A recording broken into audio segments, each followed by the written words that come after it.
Welcome, everyone, to yet another episode of Founder's Dream, where we dive into the inspiring stories of visionary entrepreneurs. Mutunja Isaac is my name, and today we are joined by a founder from Amariatek Foundation, a company making waves and empowering youths. Let's dive in.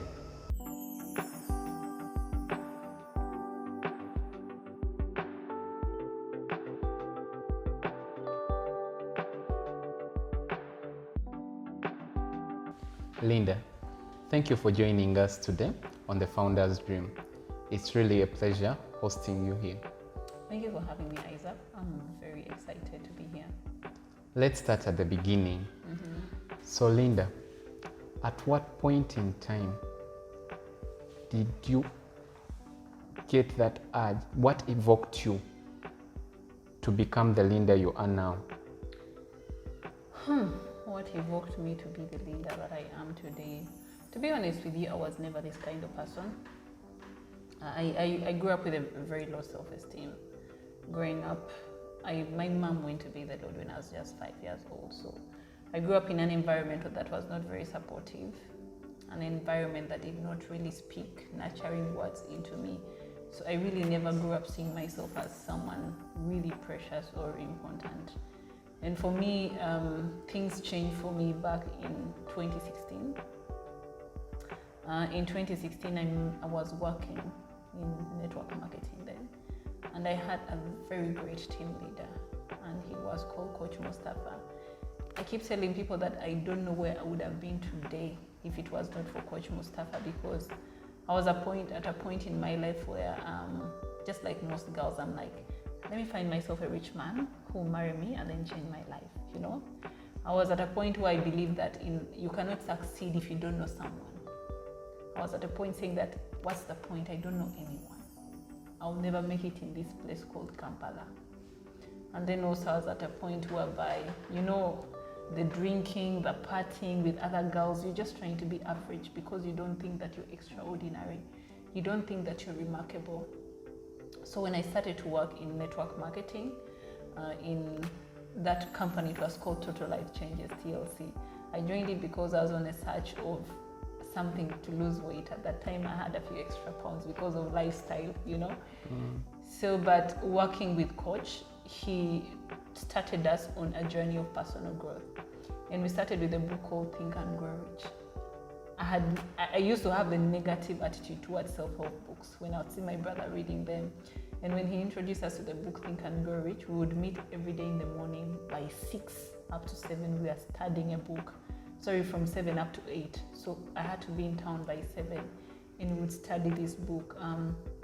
It was difficult for me at the beginning, but I saw it. And he started to call each of us champion. See, no one had ever called me champion. But he would say, I'm like, hey, champion, how are you? Champion, you're going to do big things. You're going to do amazing things. Something that no one had ever called me. I'd never seen myself that way. And this was a young man, 3 years older than me only, but oh God, he was well composed. He was always happy. He was always smart. And he always knew how to treat everyone. Lunchtime, as we are gossiping, we are jazzing, he is reading, he is studying something. Like, he is just literally investing in himself. So he was able to see in me what I didn't see in myself. And he started to give me chances to speak, chances to sell what I was selling. I really started to make quite a number of sales and to make some money. He started to introduce me to videos of other great women, and he told me, you can be like these great women. You just have to follow what these great women do. You can dress up the way these women dress up, do like this the way these women do. You can learn a lot from these women, and I believe you can be anything you want. And we started the exercises on visualization. I started to see myself becoming something that I'd even never thought of. I'm like, is this me? Can I really be this? So those visualizations really helped me. And when he introduced me to the Bible verse that says that, it's Proverbs, I think 20-29, that says that, find a man who is good at what he does, and he will serve among kings and not men of low rank. It changed my life. You told me, Linda, you don't need to know anyone in the city. You don't need to know the president. You don't need to know a musician. You don't need to know the most famous person. You just have to be exceptionally good at what you do. If you are exceptionally good at what you do, even the president will look for you. If you are exceptionally good at what you do, even someone from the White House will look for you. So instead of focusing on chasing and running after people, focus on being exceptionally good, and you'll attract things to you. You don't need to chase, you need to attract. And that's all I needed to know. I needed to know that I can be anything as long as I am very good. So my journey has been about focusing on becoming the best possible version of myself. The best possible version of myself. And that's how I got myself to be here, because every day is a learning journey for me. Every day I'm striving to become better than the Linda of yesterday. And I even keep telling my friends and relatives, if you knew me yesterday, you cannot claim today that you know me. Because today I read something that changed my life, probably changed my perspective, probably changed the way I look at life, or probably changed the way that I relate with people. So every day I'm growing, every day I am evolving, every day I am becoming a whole different person. And I know even at the age of 80, I'll still be striving to become better each and every single day. Linda, thank you for those inspiring words. Tell our audience a bit about your educational background. Okay, I had all my education here in Uganda. For my O-level, I went to a single-sex school for girls. And for my A-level, I specialized in arts. I did head end. After head end, I got a scholarship, a government scholarship to do development economics at the university. In my second year at the university, I got to realize that I wasn't really passionate about this. So for me, I really needed to close that chapter. I hustled a bit here and there. I worked in Owino, I worked in other places. I tried to do my own businesses. I worked in insurance, I did sales, I went into network marketing. All those were more like lessons for me, school of life. But then later on, my dad told me if I didn't like the development economics, he was willing to give me a chance to go and study what I wanted. So I got admitted in Amarite Aviation University, and I did a course in flight operations. So I am a licensed flight dispatcher, actually. In Uganda, we call them flight operations officer, very licensed by CAA. However, while working at the airport, I got to realize that that's where not my heart was. And when I started to take lots of courses on psychology, on coaching, on how to be a therapist, because a lot of friends of mine at work came to me with challenges, and I was looking for ways of solving their problems. And to solve the problems, I needed to understand human nature better and human behavior better.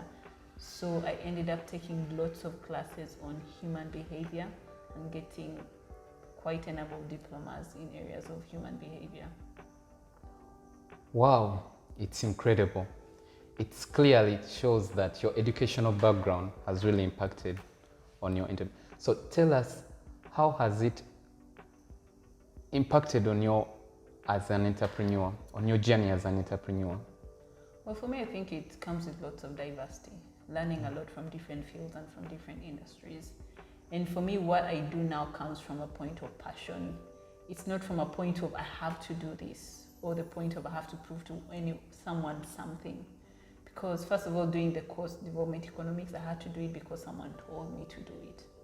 But for the first time in my life, doing what I do, pushing myself to pay for myself to study and get what I wanted was really good. But what makes my work really easy is because I've learned from different sectors and industries. I've worked in Owino before, I've worked downtown. I've worked in insurance, I've worked in flight operations. I've also tried some farming. I've tried some apiary, so I've tried quite a number of things, and all these things together have helped me in how I make my decisions, also in how I relate with other people and how I relate with things and events each and every single day. Wow, that's truly inspiring, Linda. It's clear that your passion for making difference in the heart of everything. Can you share any specific moments or experiences that have been particularly memorable in your journey with your company? Well, with Amariatek, I think for me, every day is a special and memorable moment. Not only with the people that I work with, but even for the people that we serve. When someone leaves Amariatek and they're able to start their own company and their enterprises, or they're able to go to a workplace and then they really excel, for me, I really enjoy that. There is no staff of ours that has ever left Amariatek and they don't go to another workplace and they end up becoming exceptional. They are very exceptional people, and the work that we do, seeing the lives of the people transformed. Someone coming to us with a problem, and by the time they walk out of the office, they are smiling. They come in when they're crying, they leave when they are really happy and they're smiling. And some of the projects we do, we go in communities where people know nothing. Let's say about problem solving, let's say about being a champion of change, or let's say being the kind of person that takes charge of responsibility. And us going there, giving them the tools, giving them the knowledge, giving them the skill sets and the support that they need, and helping them to come out of that shell and become the best possible version of themselves is really great. And one of the moments is a young boy we worked with last year. We actually went in a program that we were implementing on behalf of Junior Achievement Uganda. We were sent to a village in Lira to work. So we worked with a few villages. And one of the boys, I remember him vividly, he was so active during our boot camps. He was a bricklayer, a young boy at the age of 17 because he wanted to raise school fees. But then when we told him that the way they are making the bricks is damaging the environment, because himself he would tell us, I know this damages the environment because once we are done with land to lay bricks, that land is gone. It cannot be used for farming. Can be used for farming. So it means we are damaging the environment. So we sat down in the boot camp and were thinking, how can he innovate around that to protect the environment while still supporting the construction industry? And he was able to come up with a very interesting innovation. They had the Uganda level competition, 10 other people, highly educated, people with good backgrounds. I remember when he was preaching, his English was not the best, but they were able to win the Uganda level competition. And then now we had the competition between Cote d'Ivoire and South Africa, and still they were there. You know, other people were all smart, they had that team supporting them, and this was my village boy, but very practical. Very practical, yeah. But they still won. They won the best innovation, and then they also won the entire challenge. So in total, a 17-year-old boy from nowhere has close to $10,000. And they're bringing about significant change in the environment, in the community. And whenever I call upon him, he's just so excited to participate and help support other people and show people what is possible. So for me, those moments with such people, they make sense each and every day. Wow, that sounds really a transformative moment right there. Thank you for sharing with us, Linda, that special moment. So before we wrap up this, is there any piece of advice you'd like to give to an aspiring entrepreneur out there who might be watching us right now? I think for me, one thing I would tell an aspiring entrepreneur is that the journey is not easy. But then again, you have to get started in order for you to be good. I remember way back then, my coach gave me one quote like this that remained with me forever. And the quote was, every professional was once an amateur. The person that you see today is so good at something. There was a point in their life when they knew nothing at all. They didn't know anything at all. They were the worst at it. But the difference between them and other people who are in the same position like them is like these people dedicated themselves to grow, to be consistent and to learn. So as an entrepreneur, the journey is not going to be easy. But as an entrepreneur, you need to commit yourself to a journey of growth, consistency, and commitment. Because the challenge with us entrepreneurs, sometimes when you start, you want all the changes to happen in 1 year. Yes. Or a full month. But there is something my mentor always says, that we tend to underestimate what we can do in 3 years, and we tend to overestimate what we can do in 1 year. If you give yourself time, let's say 3-5 years, and you really give yourself time to grow, to learn your work, learn from the mistakes, learn and then relearn, change approach. You know, all you have to do is stick to the same vision, but keep changing your approach. This worked, this didn't work, let me try this approach. So entrepreneurship is a journey, and as an entrepreneur, you need to focus on the journey and the growth, because it's the growth that matters the most in entrepreneurship. If you focus so much on the money and you forget to grow and serve your customers and the needs of your customers, you'll always be frustrated. With that vast experience you've shared with us, did it give birth to Amaritek as we know it? So Amariatek, the time I was working with Coach was really good for me way back then, because when I was working with him, I reached a point where I wanted to do for other people what he did for me. He really picked me from a place whereby if he hadn't picked me, I was going to be extremely lost. But then I didn't do it immediately. You know how sometimes God is trying to pull you on a journey and you're like, no, I want to do it my way. Because when my dad offered me the opportunity to go to aviation school, I went for aviation school and I went to Emirates. So when I came back to Uganda, I was working at the airport, But I think something still kept pulling me, because whenever I got my salary, I would pay online to take courses on psychology. Like, I just wanted to understand human behavior. I just wanted to be able to influence human behavior and help people to become the best possible versions of themselves. So at work, I found that everyone at work came to me with their problems. From the casual labor workers to my fellow people at work, people just kind of like confined in me. And then also working at the airport, it was very easy for me now. Like, I only worked internship 1 month, and within 1 month my boss came to see me and said, I love your work ethic, I want to retain you here. And that's how I got work where I was. So because I now had a whole different perspective about work, about life, about purpose, about mission. But then you see, as you work there, you see so many girls leaving the country going to the Middle East. As someone who had been in Dubai before, I know the kind of life that they go through. And what hurts the most is that some of them would come back to the country as inads.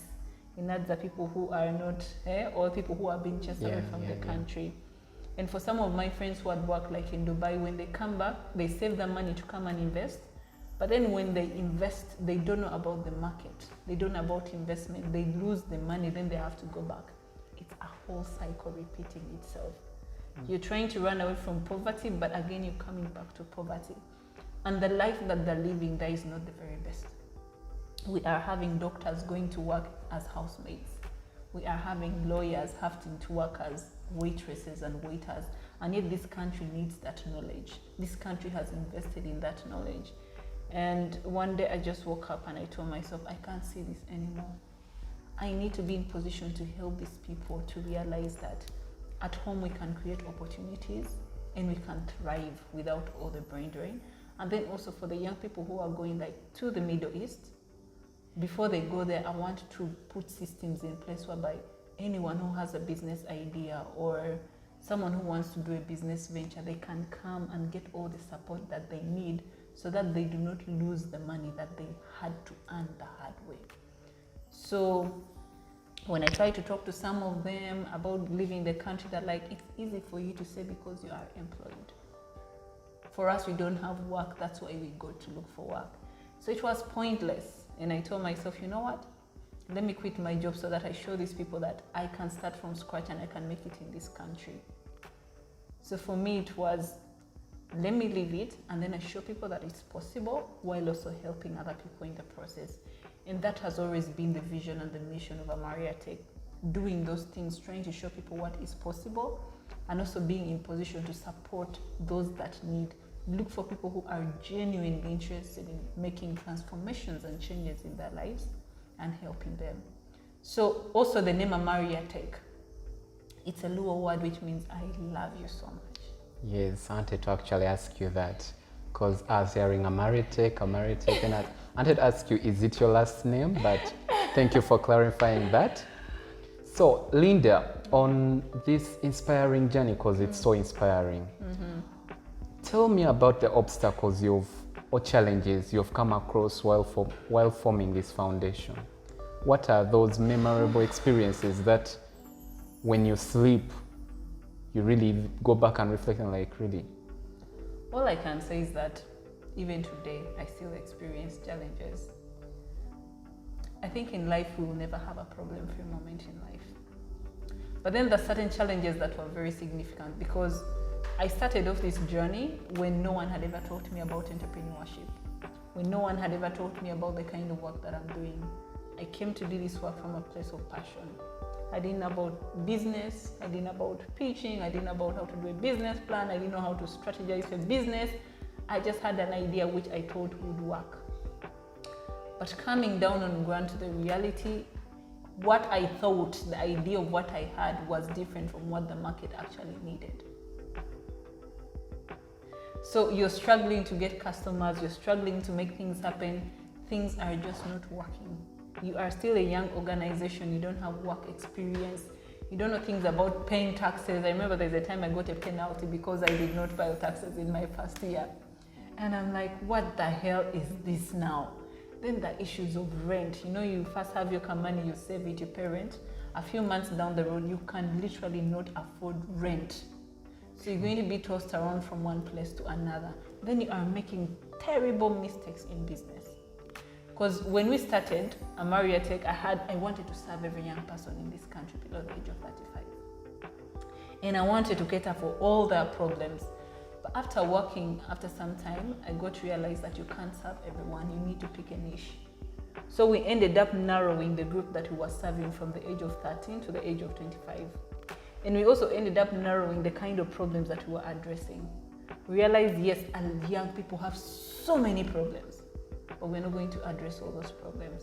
So we said we are going to focus on entrepreneurship, career guidance, and and job placements for them. So in entrepreneurship, we focus on creating jobs for young people through those businesses and making sure that the business that entrepreneur has is sustainable for it to grow and employ other people. Then on the side of job placements, we equip them and we help them to serve these other young entrepreneurs and also other businesses that are there to help them gain work experience. And then the other aspect was personal development.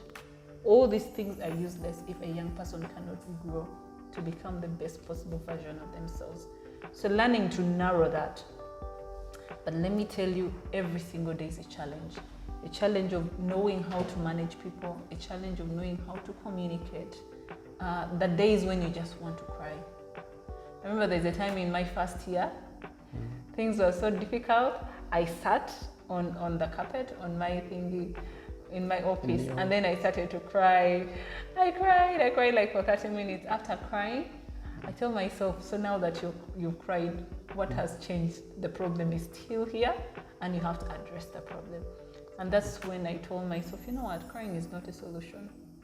Whenever there is a problem, no matter how you cry and tell people about it, the problem will still be there. So why waste all that time when you can focus on solving the problem? So my mindset really changed. I don't focus on the problem. I may feel down. Sometimes I allow myself to cry because I want that emotion to get out. But I know after that crying, I have to pick myself up and I have to put in the work, because there is no shortcut. You have to put in the work. If you don't put in the work, you will not progress. So challenges with authorities, challenges with customers, etc., but you learn. This has been a journey of learning. This has been a journey of growth, and I would never take it back. Never. It has been the most fulfilling and rewarding, challenging, painful, hurtful, but the best lessons I've ever learned in life. Wow, Linda, your story was truly inspiring.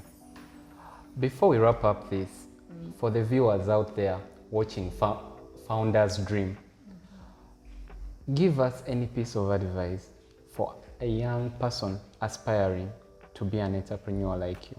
Be patient. Be patient. Again, we tend to overestimate what we can do in 1 year. and we tend to underestimate the power of 3 years. I read a quote recently that said that, yes, we have overnight success, but overnight success takes 10 years to build. 10 years to build. So I find a lot of Ugandan entrepreneurs, they're impatient. Even the young people in the workplace, they're impatient. Okay? Today someone graduates and tomorrow someone wants to earn $1 million, 20 million. What they don't know is that they don't even have the skills that are relevant for that place. So instead of focusing so much on the money, can you focus on becoming better at what you do? Focus on understanding your customer. Focus on identifying what can you offer your customer to the very best to satisfy their needs. Because if you don't satisfy your customers' needs, they'll not want you. They'll go for another option. So whether it's entrepreneurship, whether it's career, a young person needs to learn what is called patience and growth. Because you can be patient when you're not growing, it's useless. You're wasting time. But if you're patient and growing at the same time, there's going to reach a threshold, like after 3-5 years, you put in the work, when, my dear, you can't earn less than $1,000 in this country. Because now you're very valuable. And when you're very valuable, you can charge anything. These girls, I keep saying that the men are sleeping with me in the workplace, etc. They sleep with you because you're not valuable.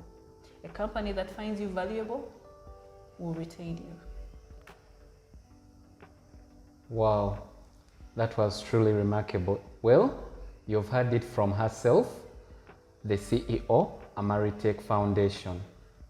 Well, Linda, it was an absolute pleasure hosting you today. Thank you for joining us at Founders Dream. Thank you for having me, Isaac. It's been a huge pleasure to be here. Thank you.